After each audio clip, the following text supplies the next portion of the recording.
Hello, and welcome to the Wellness Mama podcast. I'm Katie from wellnessmama.com, and I'm here today with a new friend, Dr. Dan Pardi, who is the CEO of HumanOS.me, which is an application dedicated to helping you take care of your body and mind so that you can perform better per hour in life. He does research at Stanford University in California and at Leiden University in the Netherlands. His research investigates how lifestyle factors like sleep, exercise, and diet influence cognitive functioning. He also works directly with high-performing organizations from Silicon Valley VCs like the Mayfield Fund and Artis Ventures to companies like Workday, Adobe, Pandora, Intuitive Surgical, Jazz Pharmaceuticals, and many more. He also works with Naval Special Warfare, including the infamous SEAL Team 6, to help the most elite fighters in the world maintain capable decision-making under challenging circumstances. He is a wealth of knowledge, and today we are going to talk about how you can apply what he's learned from all of that high-level research and training to your daily life to perform better. So welcome, Dan. Thanks for being here. Katie, thank you so much for having me on the show. I've really looked forward to chatting with you again after we met at PaleoFX this year.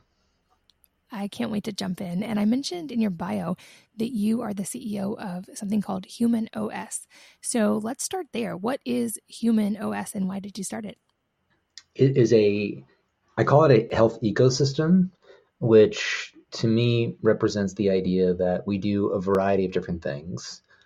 Some of those things do different things, like educating people around aspects of health to try to promote fluency, which means that you know a subject well enough to discuss it, to little tools that you can use within your day, like breathing apps or tracking of physical activity levels so you can stay mindful of your sleep and physical activity and daily steps, to even how-to guides that you can review, for example, to how to structure your lighting environment in your home and then reference. So if you forget a piece of information on there, you can quickly get back to it. And even daily programs, so workouts of the day and recipes of the day. So we try to help in a lot of different ways in sort of a three-dimensional manner. I started it because there's probably a bunch of different moments in my life that nudged me into this direction. But one big life experience was losing my father at 59 from cancer. And I was doing cancer research at the time. I tried to help him with giving him information. Anybody in the health space will tell you that it's the last people that you will probably help are your family. Like, it's just very difficult, I've found, for family members to take advice from you. They grow up with you, et cetera. And a lot of people in the health space share that. But anyway, after he passed away, I thought, okay, well, one of the reasons why he wasn't able to implement some of the ideas is just because it can be really hard to get bombarded with lots of info. And that's certainly what I did. I sort of overwhelmed him, I believe.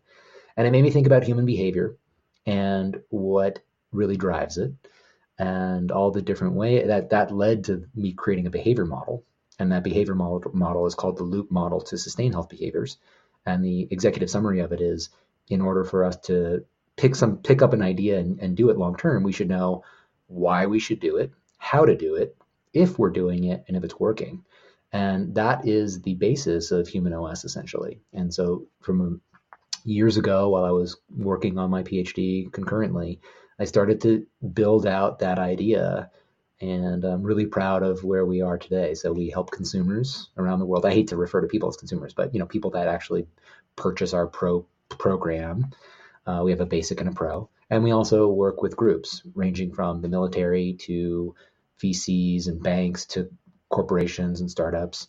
And I think I'm in the right line of work because for as long as I've been doing this, I still wake up every day and run to my computer because I can't wait to get back at it. Well, first, I just want to say I'm so sorry for your loss. I still have both of my parents with me, but I can't imagine how difficult that is. I'm so sorry that was your catalyst, but I'm also so grateful for what you've created as a result. And I think you're right. It's hardest ever. Like they say, you can never be an expert in your own family. Yeah. And we hear that a lot. I've had that same experience in my family as well. Mm-hmm. But I think you really hit on such an important point, which is that a lot of us know all the stuff we're supposed to be doing. And we know a lot of the building blocks of what it takes to be healthy. Mm-hmm. And statistically, most of us are still not doing it. So are you guys able to see behavior change more effectively with HumanOS? Yes, we have. And I say that belief is not a binary concept. So we might have an understanding that something might be good for us. But when you can deepen somebody's understanding on that subject, it can take on a new life where before you had, let's say, familiarity with an idea. But with a little bit more knowledge, tightening up that understanding to a different level, that can now become a skill, right? It goes from I've heard of that before to now I understand it well enough where it can be a part of like picking up a bike and riding it. And so and then you have to ask the question, well, how much should your average person who's not a health expert, how much should you teach them, right? Should they know as much as, let's say, a professor on that very subject? I don't think so. But can a person learn, let's say, the top 10 most important things about that subject? And if you think about like we create these courses, the courses are short, 20 to 30 minutes. They're peer reviewed by professors to give them a level of credibility. Those professors will be experts in that specific field. And we also want to make sure that, we put our best foot forward. We'll spend months making one course, highly referenced, really well researched, but it's still nice to have that level of oversight where somebody can say, tighten this area up or make some adjustments here. I had questions here. And so before we put that out into the world, we like to, it's not a guarantee that that information base won't change or that we're getting it perfectly right, but we're doing our best that we can. And then if you think about how, and I'll give you a very specific example. So how the system works. We created a course on the traditional Mediterranean diet.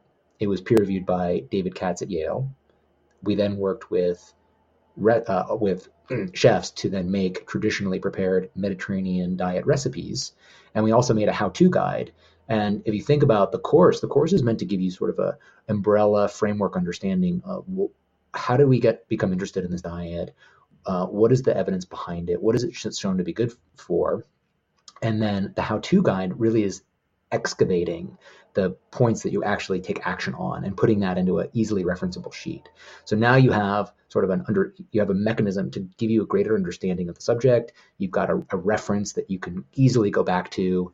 And then you've got this tool that serves you. If you think about like a cookbook, you buy it, it's beautiful, you put it on your shelf and it collects dust. With our application, HumanOS is a web app, which means that you use it in your browser. And we take one of those recipes from the different recipe packs that we have, and we make that your recipe of the day. So you're kind of always getting reminded of these recipes that you have to make. And so you can see now the synergy between how the different parts of the system work to make it easier for you to then implement these ideas that you might already be enamored by. You might already say, hey, that this is compelling to me. And I use the Mediterranean diet as an example, but we have that for fasting, and we're making one on the paleo diet now, which I'm also very favorable towards, and even on exercise, et cetera. So that is sort of how I think we're different, right? It's tying a lot of these pieces together to then create this tool that amplifies any effort that you put in. We're going to try to amplify that and give you greater return on investment. That's so fascinating. And it's really an amazing platform. Definitely, I'll make sure there's a link in the show notes for you guys listening if you want to check it out. It's really cool. And I think you guys have the code Wellness Mama so that everyone can get their first month for $1. So I'll make sure that link is in the show notes at wellnessmama.fm. I'm also curious to circle back because you mentioned when your dad got that diagnosis that you were doing cancer research. So I'm curious what you were researching and if you found anything through that has been like helpful in the process of this or that can be helpful to any of us in hopefully avoiding cancer. Yeah, it was an interesting line of work, and it wasn't directly related to the cancer that he had. It was looking at prostate cancer. I had just graduated with my master's in exercise physiology from Florida State University. And I came home and I got an internship working for Dr. Dean Ornish, who is a famous name in the health space. He's a cardiologist, and he's, a bit controversial. He has a very low fat plant-based program for reversing cardiovascular disease. But generally, a lot of his guidance is very measured. And what I liked about the work is that he, as opposed to so much research that we see, which is, let's say, looking at one variable and, let's say, isolating things like a selenium level to make sure that we're understanding if that, we're designing a study to see if that one variable has an impact in a condition. What Ornish was doing was tying together a multifactorial lifestyle program that was looking to leverage different aspects of how we live in order to affect the internal hormonal milieu that would then hopefully help slow the progression of a disease, possibly even reverse it. And so that include things like stress management, which then also included meditation or interpersonal communication with your spouse, realizing that for a lot of men who get prostate cancer around this time, they might be retiring. A lot of their social network is tied into work. And all of a sudden they go from having a broad social network to having none. So that's a big stressor that can exacerbate any chronic condition, to even to things like diet and exercise. And so that left an indelible impression on me to say, and that was another, I think, formative experience for sure. How do we then tie together an entire wellness program that is looking at all the different inputs on health? Because as we certainly know, we talk about diet and exercise the most. Now sleep is coming into the fore as a topic that is that people are understanding should receive an equal amount of attention. And there are other things as well, right? So it's stress management, and stress management, by the way, is not simply just knowing how to meditate or relax or taking a break from your tasks, both in terms of your day, but also in terms of, using your vacation time, things like that. But stress management also means getting exposure to the stressors that keep us healthy, right? So many things that are healthy come in the form of being slightly stressful or hormetic. That can include things like fasting and exercise. It can include things like sauna or cold exposure, heat exposure, thermic conditioning. And so interestingly, we tend to sort of encapsulate stress as this mental, the things that stress the brain and the mind. But stress is a broader umbrella, and it's also one that we have to, life has a little suffering to it. We have to then do these things that are a little hard, but then they elicit what are considered to be pro-survival pathways that then make us stronger, right? So a life, even though exercise is stressful, a life without exercise means that we develop chronic disease much sooner.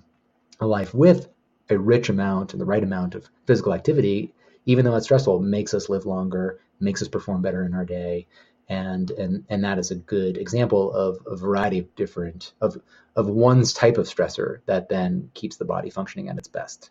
And so that's why I think we do need this multifactorial program that really addresses all the different inputs to keep the body working at its best. That was a great explanation. And I want to go deeper on another thing related to that. So you've given a TEDx talk on light and how it affects our health. And it's something I've written about quite a bit as well. And I feel like it's one of those things that people still like to doubt really has an effect, kind of like they doubt if EMF can actually have an effect because you can't immediately necessarily feel the effect. I want to talk about this. Walk us through some of the aspects of light and how it impacts health, and then how we can manipulate that for good or bad. You are absolutely right. The light sounds a little hokey when you first hear about it. The reality is it's probably one of the most important, impactful aspects of our own health practice. And I refer to a health practice as the willful effort we make to try to get the right stimuli to keep us healthy. So it's what we're trying to do. And now, because of the way that we live, we don't live outside like our ancestors did, getting exposure to only natural light rhythms. We now live in built-in structural environments. So we can have lights on at night. We spend 90% of our time indoors. And so that's a different type of light than outside light as well. So overall, our lighting environment is completely changed. And not only that, the type of light has changed quite a bit. So in 1879, Thomas Edison patented the incandescent light bulb, and that light was exclusively used. It grew rapidly. The technology grew amongst the population rapidly.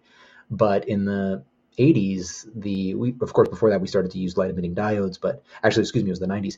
The Japanese invented light-emitting LEDs. I'm sorry, before that, it was compact fluorescent light. So we went from incandescence to compact fluorescence to LEDs. So the lighting has changed, and now that type of technology is in our screens, it's in our lamps, and it emits a different type of light. It's more full spectrum, it has more blue in that spectrum. So if you think about an incandescent light, depending on how old you are, when you were younger, it was more amber tone, more like the tone of sunset or fire. Now we can represent the light tone from one of these new bulbs can be more like daylight. And that has a lot of benefits to it, but it also has downsides. So if we have that type of light on right before bed, we're giving our brain a daytime signal when it's actually dark outside.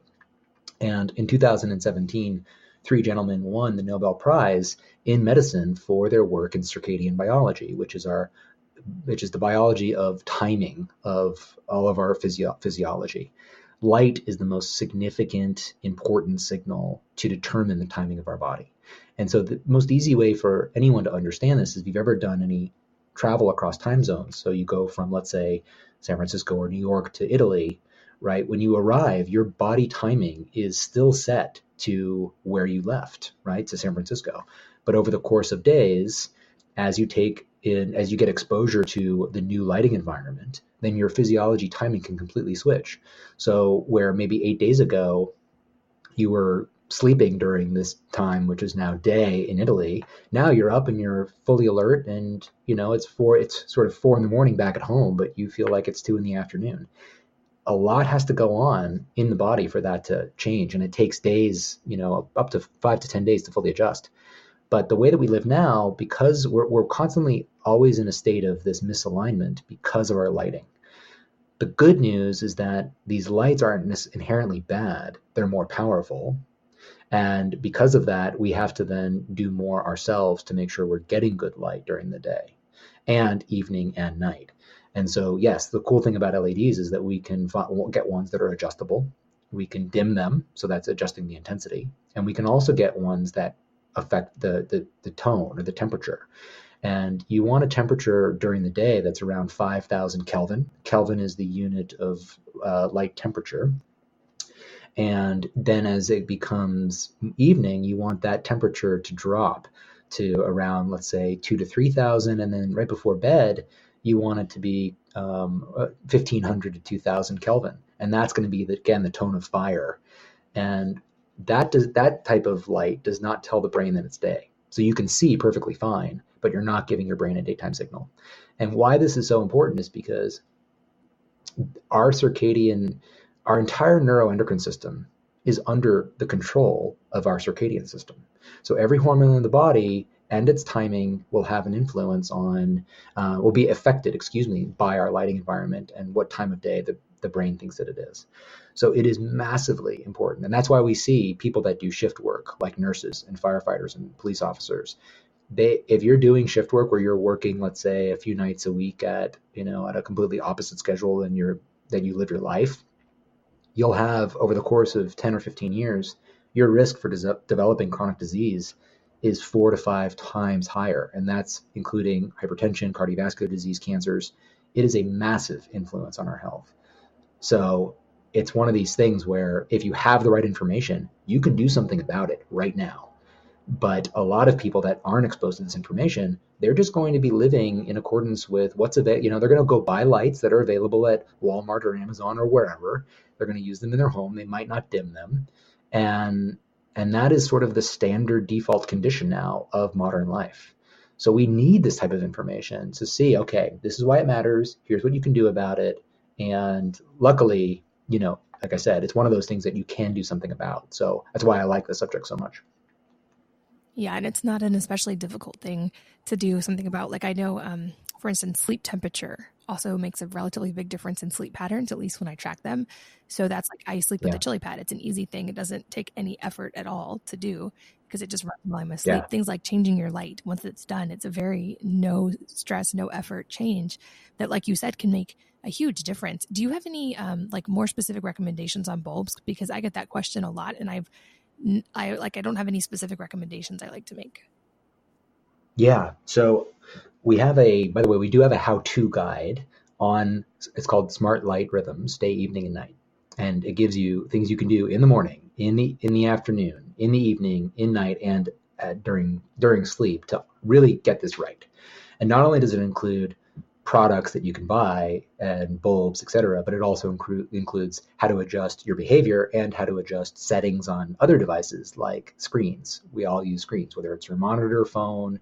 So yeah, most people are not going to stop using their iPad or phone in bed, but if you adjust the lighting setting, it will not be nearly as problematic. So the way that I like to motivate people to actually take part in this is because when you have a mistimed lighting, it drastically causes you to feel much sleepier and less cognitively sharp the next day. If you get it right, you're giving yourself the benefit of a good day tomorrow, or a better day tomorrow. So that is sort of the near term, quicker feedback benefit. And that motivates me every day. Because right, if you want to watch, let's say, a movie in bed to relax at night, our visual system likes a full spectrum of light, right? We like to see all the colors, etc. But I will put on these settings on my devices that then will cause the screen to look more yellow and amber. And I know that I'm doing myself a favor 12 hours from now when I do that. Now, to go back to your question about different light bulbs, when the TED Talk came out, probably not quite a year ago, I knew I wanted to write this how-to guide about what things you could do. And it took probably 6 or 7 months for me to get it out. And one of the reasons why is I wanted to test a lot of different light bulbs. So I ordered a variety of different types from Amazon, and I would try them for a little while. I would actually have another device that I can test the Kelvin from my phone. I wanted to get firsthand experience before I made actual product recommendations. The products that I actually have a variety of different strategies that I use now. So I have my home lights, those dim, that's good.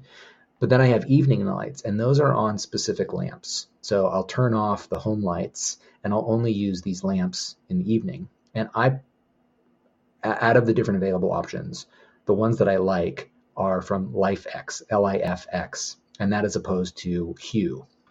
Both of those make adjustable Wi-Fi lamps, and what you can do is have them, so if it's 7 in the evening, I can have that bulb change color so that it's giving off a sort of warmer yellowy color, but as it gets within 2 hours of bed, it's getting more and more amber and orange tone. When I'm within an hour of bed, I have my home look like a dark room, like in photography, so it's all red light. And that is having a very minimal impact on the circadian system. Again, it creates what's called circadian darkness, which means your brain thinks it's nighttime, but you can see perfectly fine. Your visual system can see, you can navigate your home, you're not going to trip on anything. And that is an optimal lighting situation in our modern world. I love that. That's probably the most comprehensive explanation I've heard on this podcast. So thank you for that. Sure. And I know another area that we both talked about a little bit when we were on a panel together at PaleoFX was the importance of community. And I've talked about this on the podcast quite a bit as well. And I want to talk about it again because I think it's a hugely, hugely important aspect of health that a lot of people miss. And I know the statistics about it being more important than quitting smoking or twice as important as exercise, but I think it's also one of those things like light and like EMFs that people can just kind of ignore because it doesn't have, if you eat a food that really makes you feel bad, you feel it pretty quickly or things like that. I feel like it's easy to ignore, but also so important. And I know that you share this as well. So can you walk us through what you've learned about community and maybe some practical steps you would suggest for people to build that in their lives? It is another one of those really important points. Think about how our world, our modern world, is shaping our interactions with humans over the day. With things like social networks, Facebook, etc., we might feel like we're interacting a lot with humans. The nature of the communication changes because of the platforms, but also there are literal physical occurrences or biological effects from being around humans. When we're around humans, we will release more oxytocin, which we tend to think of as the hormone that facilitates pair bonding within a mom and a child when she's breastfeeding, which is true. But even just being around your friends will elicit more oxytocin release.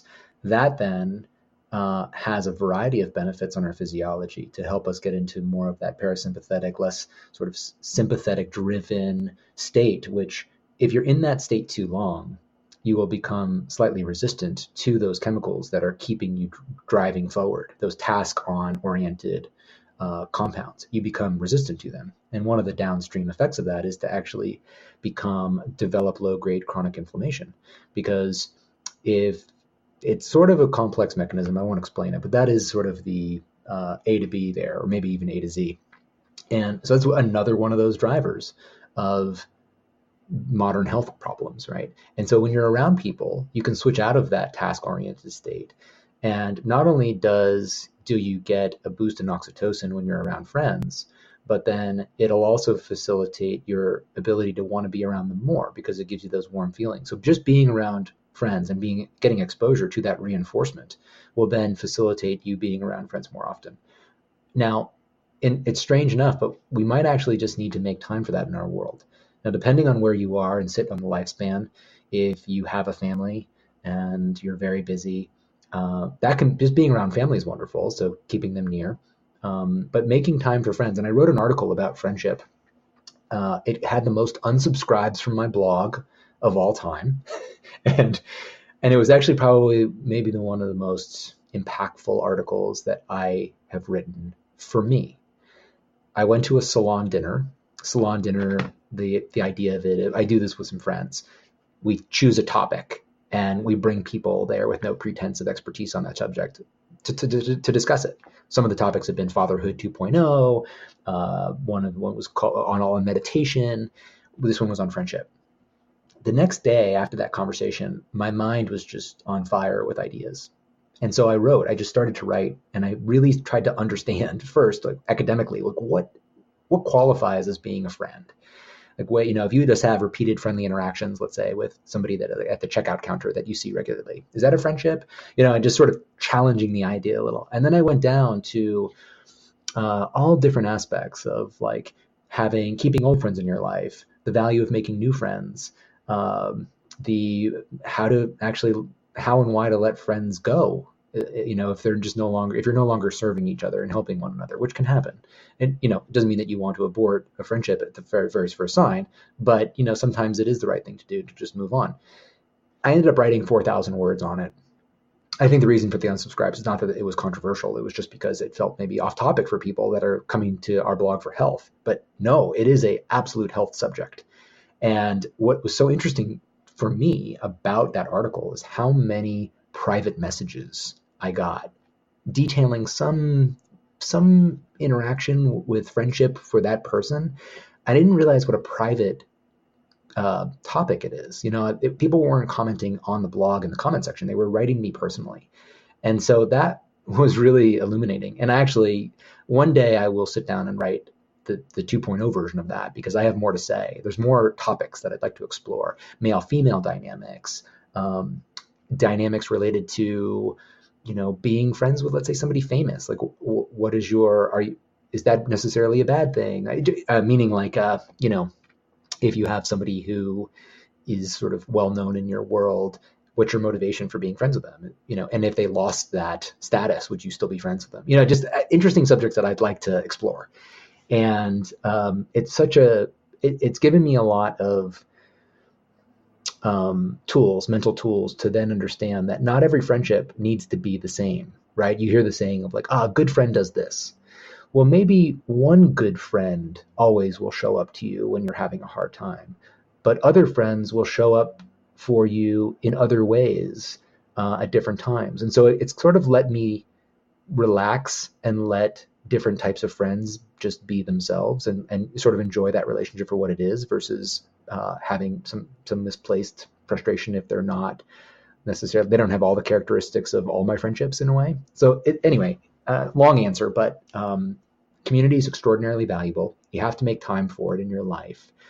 And yet, I think reading that article on friendship could be a good way to sort of get into that subject a little bit more deeply and understand the relationships in your life. So you have family, you have your friends, and how do you cultivate that sort of perfect tribe? I love that. I'll make sure we link to that article in the show notes so that all of you guys listening can find it.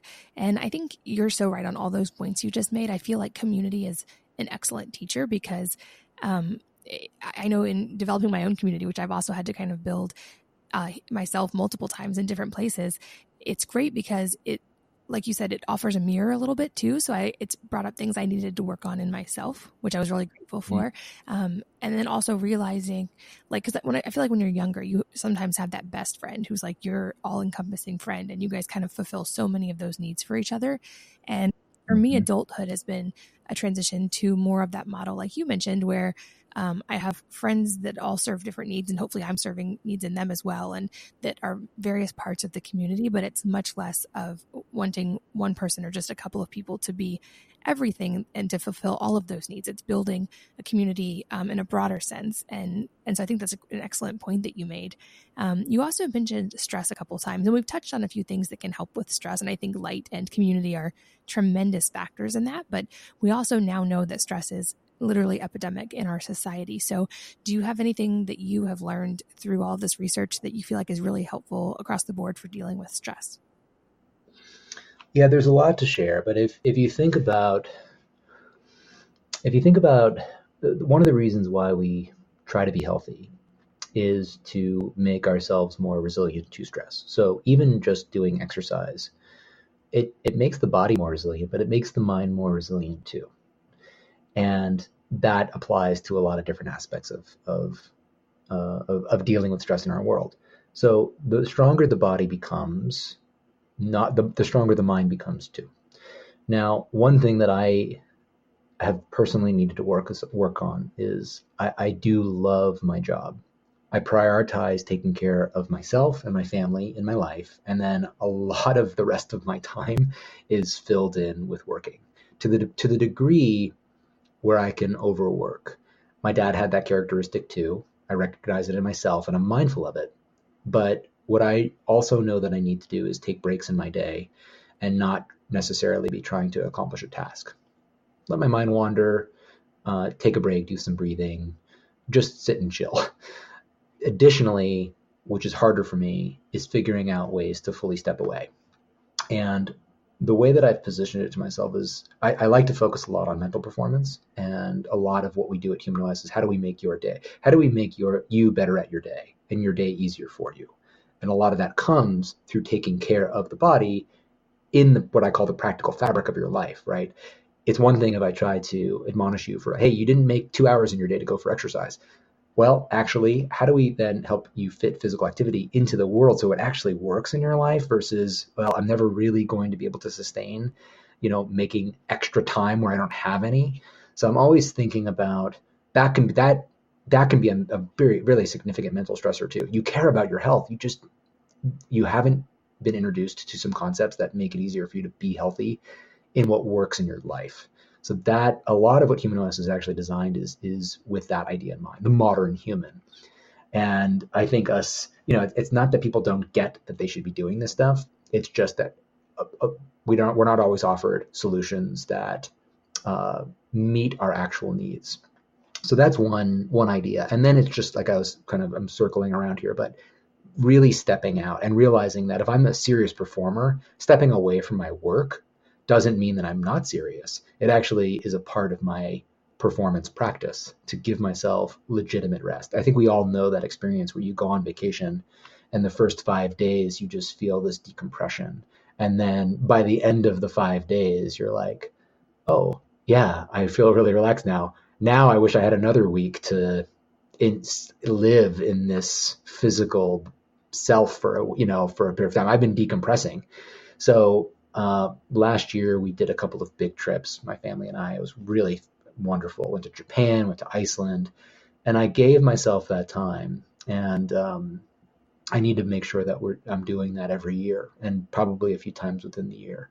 So rest within the day, bigger, longer rest periods several times within the year, and then just simply 3-day, 2-day weekends fully off, not really looking at my computer, not trying to digest 15 different podcasts or read books, just stepping away from work and coming back to it with a renewed sense when I do go back to my tasks.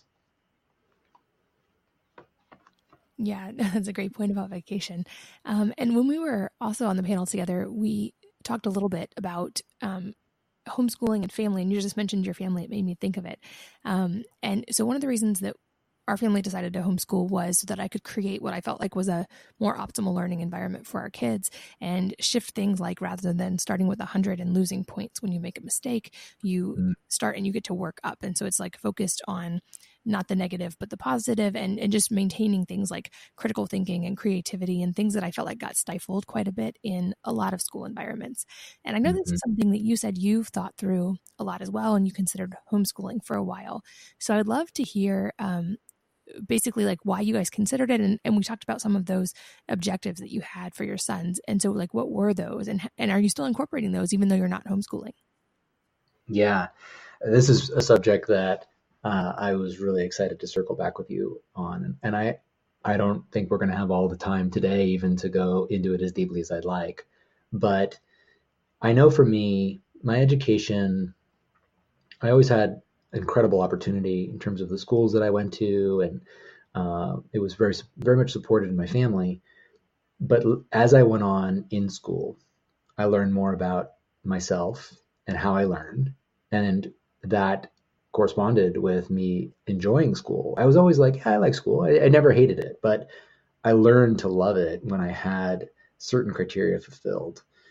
And it is weird how school can not always facilitate those conditions. So our objectives for our boy Desmond and our little guy Cass is 9 months old, so this will come for him, but is by the end of the high school time, the marker of success is not what school will he get into. I'm not even sure he'll go to college. Maybe it'll be his decision, but that's not a huge objective of ours. Rather, does he love learning, and does he have the skills to do so? Because I think if so, the world is your oyster. There is so much, there's more access than ever before to information, and the world is a fascinating place. And so I created these 5 development objectives, or at least categories: brain development, mind development, wisdom development, personality development, and then real world skill. So, for example, brain development, that is more about the physical structure of the brain. For a young child, what are the different conditions that you would want them to be in order to have the best opportunity for that brain to fully develop without any hindrance? And that's, of course, stress optimization, both both sides of stress that we've been discussing, getting enough physical activity in their life, getting outside with, in bare feet. Of course, sleep and circadian rhythm. Light is huge. No screens in bed. One line from my TED Talk is that children that have screens in their bedroom perform worse at all grade levels tested than children who don't have screens in their bedroom. That is a very powerful point to show you just how much light is affecting our brain and our next day performance. So that's an example of that. And then, of course, nutrition. What is the best diet to optimize brain development? And then if you move from sort of the physical structure of the brain to the mind, how do you learn? What do you recognize if you were to sit down as a child and try to learn something? What processes can we teach them so that they have command and agency to say, okay, yes, this is the type of challenge I have, and this is the tools that I'm going to use to make that process most efficient? Can you also facilitate things like focus and grit and self-regulation? Doing a lot of training of metacognitive processes, helping the child sit back, do an inventory of themselves. How do you feel right now? And just let them, instead of just drive, let them regulate, teach them how, so that they can, again, keep that process exciting and interesting, and learning doesn't feel like quote unquote homework, which is usually thought of with an eye roll. And then you move to things like wisdom development. So for all the information that you're learning, how do you move to it from integration? Can you integrate those different subjects? Association, what associations can you make? And articulation, can you articulate what you know in a way that is compelling and convincing, and one that can capture people's attention? Projection, right? Can you then take these concepts and model what this might look like in the future under different scenarios? And even getting perspective. Why might the scenario might not play out in a different context for different people in different situations? So that, I think that's a really good way. So instead of just learning declarative facts, you're now creating a mind that interacts with the world in an increasingly wise way. And then things like personality development. So going to that 4th category, how do you develop confidence and humor and leadership, and the idea of teamwork and regulating your ego in the context of working with other people? Do you always have to be the leader? Are you forcing everybody to work around you so that the conditions are right for you? Or can you adapt flexibly to a new situation and help whatever that situation is move in the right direction? And then some of the real world skills. things that are absolutely trained out of us by our world and not trained by our older generations. Cooking skills, financial skills, right? So we're now talking about with our boy Desmond, actually giving him an amount of money that for chores that would actually help him pay for a lot of things in his life. So we're now teaching him, because I think when you make just a little bit of money and you don't have any responsibility with that, it's just spending money. So we're teaching, this money you spend versus like, here's all the money and you now have to go to your dentist and pay for that. And obviously it would be under a very controlled environment by us, but you're now giving them a real world skill of how to work with money in a successful way that is of course age appropriate, but then you get to high school and that person really understands how to control their finances. And then one thing I've heard you mention, and it's the same goal we have, and I won't go through all the different things here for real world skill, but there's quite a few, including, self-defense and self body care and charity. But the one I'll mention now is entrepreneurship. I think I would be incredibly happy for Desmond to arrive at college age with the ability to learn, skills to do so, the ability for leadership and humor and all of that, and to find a challenge in the world that he finds important, and to figure out a way to make a stride to improve that situation in some way that's either local or global or whatever it is. And I don't care what he chooses to work on, but who knows, there might be other outcomes. He might want something different. So I'm not trying to necessarily push him down that path, but I think that would be one outcome that I would be really excited about, is his ability to find a problem and get a group of people to help solve it. I absolutely share that. I mean, like you said, I hope that for our kids, I won't push them into it, just like I certainly won't push them into college or career or any of that. But I love how you've essentially organized so much of the same thoughts that we have with our kids into a system like that. And on the physical development side, I'll add a few things that we've incorporated that have been really helpful. We've had all of our kids do gymnastics and martial arts at some point. I think both of those are really good for shaping your environment and shaping your body and your ability to move. Mm-hmm. And there's so much cool data on children, especially at different developmental milestones and their shaping of their brain and their limbic system, and so much that goes back to that. And I think when you teach those skills early, same with music, you can really activate parts of the brain in a different way, and make it really fun. There's a cool program also called Games of Genius that incorporates the movement, the music, pattern recognition, and a lot of that. They basically took the brain of a polymath and kind of engineered it backwards and said, like, how do they think differently than most people? Mm-hmm. And how can we facilitate those thought patterns? So kind of trying to incorporate some of those things as well. But absolutely right there with you on all of it. And to circle what you said on entrepreneurship as well. I know this is, like you said, one area that you and I talked about, but whether or not they have an entrepreneurial career, I share your hope that my kids will find a problem in the world and try to make it better, or see a need and serve people who have that need. And I think entrepreneurship and business is a great way to teach that, even if their path ends up different than mine. And so in our house, I've mentioned it before on here, but I'll say it again. We basically finish up bookwork in school by about 13 or 14, ideally. And we try to minimize bookwork anyway. But they're actually done with a high school curriculum by that point, so that at that level, we can basically move them into an entrepreneur incubator, that we let them help learn skills like tolerance for failure, because that's a tough one every entrepreneur gets to face at some point, and to develop business plan, try at something, probably fail a few times at it, but then also succeed at it. And so that's kind of our contract with our kids, that before they drive or have a phone, they have to have a profitable business. It doesn't have to be wildly profitable, but it has to show profit. And that way we can teach all of those skills of consistency and all the financial aspects and so much of what goes into that through your hands-on experience. I love that you guys share that. It's such a fun topic for me to talk about as well. And I think you're right. We could talk a whole nother episode just about parenting and homeschooling and imparting these necessary skills to your kids. Since your children, I think, are a little older than mine, when they are at a time where they're offering an internship, please let me know, because maybe Desmond will apply for it and can learn from them. Oh my gosh. Yeah, absolutely. We definitely have to stay in touch. I'm curious at a high level, if you could just kind of walk us through daily habits that have stuck, because you've done so much research, and I fall in this trap as well of knowing so many things that I should do, could do, that are good to do. Which ones make the cut as far as things that you incorporate on most days? Yeah, great question. I have a bit of flexibility. So this is a part of the book that I'm writing, and it is around self-regulation in your day.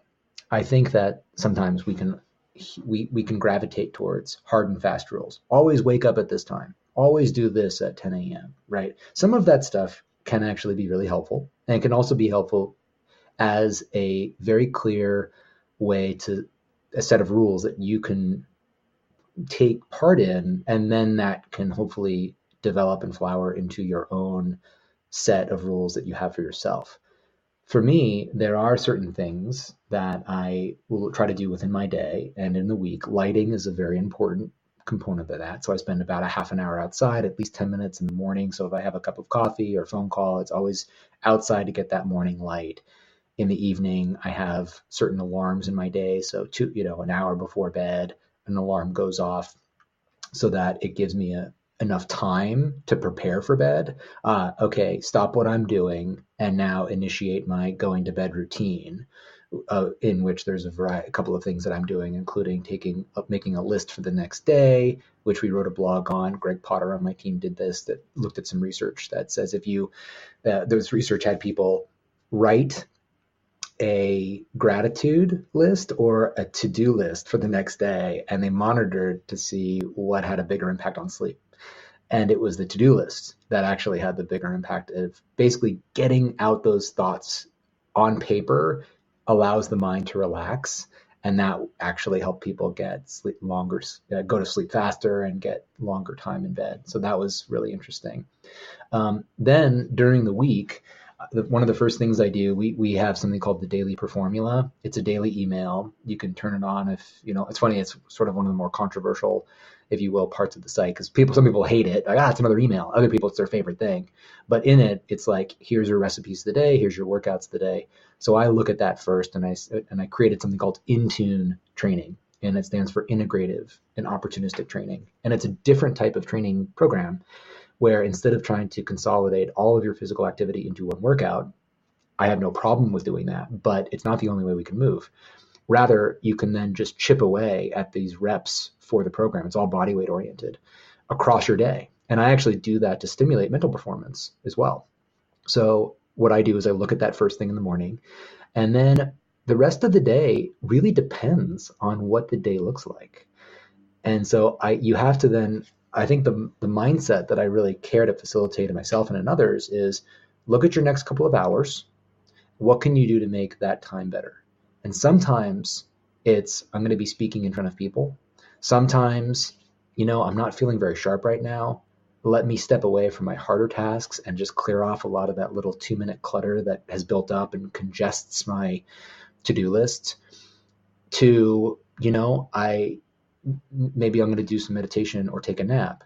So it's sort of dependent and conditional on what I have in front of me and what my day looks like. But I think that mindset of saying, okay, what does the next few hours hold? What's in my toolkit or quiver that I can then use to make myself perform better at not just my day in a few hours, but really in the week as well. And I'll also monitor my activity level. So we have something called an activity score, and it looks at your daily steps, so low intensity physical activity, and any exercise that you enter into our system, and it gives you a percentage score. And that score is relative to the Department of Health and Human Services. So I know that if I'm maintaining a score over 100%, then I'm meeting their recommendations for weekly activity level. So I look at that as well. Okay, I need to do a little bit more activity here. And it just sort of gives me that feedback to nudge me to keep that weekly pattern moving. And what else? I also try to ingest a good variety and diversity of plant phytochemicals in my day. They help improve blood flow to the brain and keep me feeling sharper. And then I'll do just a lot of movement. So I'll be, there's a saying that standing is the new smoking. I disagree with that. Sitting is a natural behavior. We just sit too much. That's sort of analogous to saying bad cholesterol, right? Bad cholesterol makes you feel like, let's get rid of all of it, right? We know it has a place in health. We just don't want it to get out of balance. So similarly with standing, we want to make sure that we are not sitting for long periods of time. So I'll sit and stand, and there are times where I'll be writing my best work comes laying on my back, writing on my phone. So I'm always changing my position. I'm always moving around. And that's how I navigate my day. And I feel fortunate because I think a lot of the things that we are allowed to do, if you will, have everything to do with the permissiveness of our environment. If I wear a suit and I work in in an office, what I can do is going to look different than if I work in the back of my house in a garage and I have kettlebells. And so you have to then sort of plan your day given the constraints that you face. But developing that mastery on how to do that, well, you are the direct beneficiary of all the effort you put in, even if you occasionally try things that don't stick or that didn't actually serve you as well as you were hoping. Figuring that stuff out, trying and learning and keeping refining. I mean, what I call Human OS is, we say, master your health practice, right? There's no promises that we make that, hey, in 30 days, you'll have it all solved. It's actually an ongoing process. There's always, if you think about self-care in today's world, we're dealing with a you that is changing. So your interests change over time. Your interests when you're 20 to 30 are different than when you're 40 to 50, and is an example. At least what's driving you to be healthy. The environment is changing. Look at the reference to light emitting diodes, or LEDs. Just in the last 30 years, that's drastically changed right underneath our feet. And now we have to respond to that. And then the information base is changing. As we know, the microbiome and circadian rhythms, those were not a part of any health model 15, 20 years ago. Now we know what a massively powerful effect they have on our body. And we need to be able to adjust to that. So you can't just teach, like, here's health in a pill or a nutshell.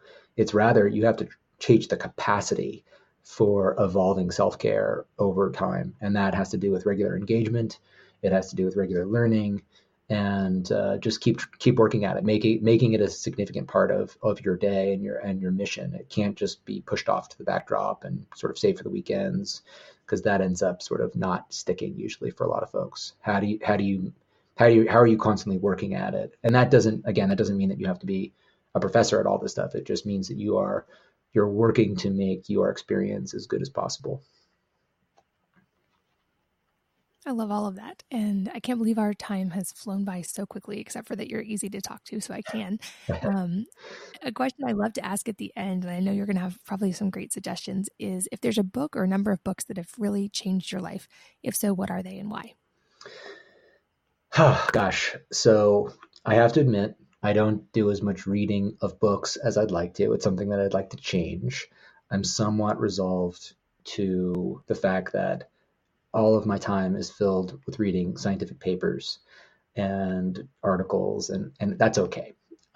But reading a good book, mostly nonfiction from me, it's just a wonderful. There's so many books I'd like to read. I'm constantly feeling like I'm behind.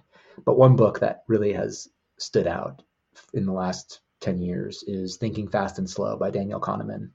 In fact, I think that book gave rise to an entire category of books that were basically referencing his work and sort of rephrasing a lot of his stuff in different ways, which is not a bad thing. But that is like a Bible for me. And Daniel Kahneman, if you're not familiar with him, is a Nobel Prize winner. He and Amos Tversky came up with something called prospect theory. They look at cognitive biases. We tend to think of biases as entirely a negative thing, but they're essentially mental shortcuts that help us navigate the world, because we're not AI computers. We don't go and assess the statistics of every situation. We have gut feelings, and we have a lot of these reactions that we have to the world. We're blind to them. And so the book goes into this, what system 1 and system 2. And system 1 is this sort of more reptilian, primal driven reaction to our world. And then system 2 is our cognitive control. It's our thinking and it's our assessment. We tend to think that system 2 it has much greater command of how we live than is real. The truth is, we do a lot of thinking and navigating our world by system 1. But even just understanding how the brain works in that way helps you understand situations you get in and you can see behaviors in others.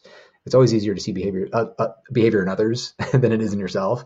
But it's just, it sort of pulls back a veil on the world and you can see things in a bit of a different way, and then hopefully navigate your own world a little bit differently too. It's a great book. I've read it 3 or 4 times and I feel like I could read it another 10 times and still get a lot more information out of it.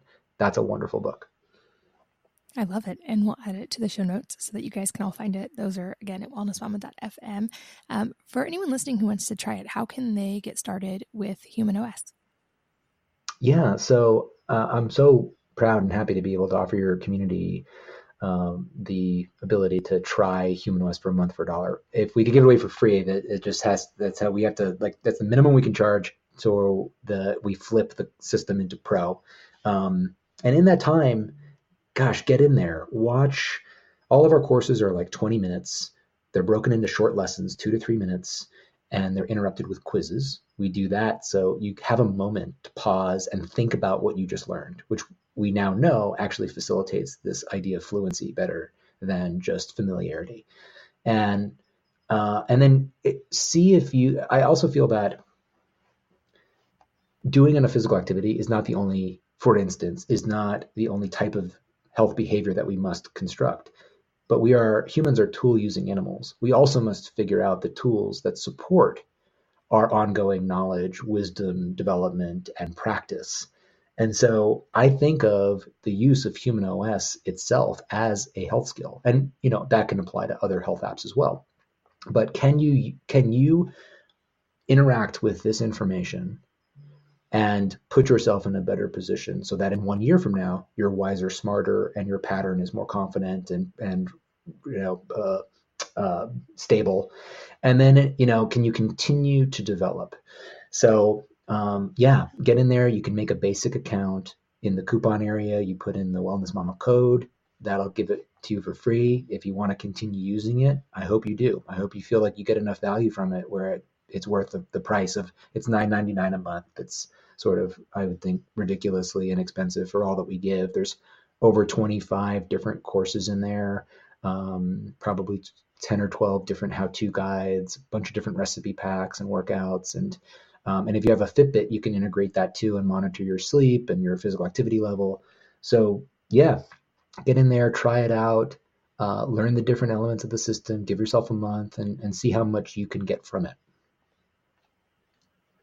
Awesome. Thank you so much for offering that. And of course, the link will be in the show notes so you guys can find it.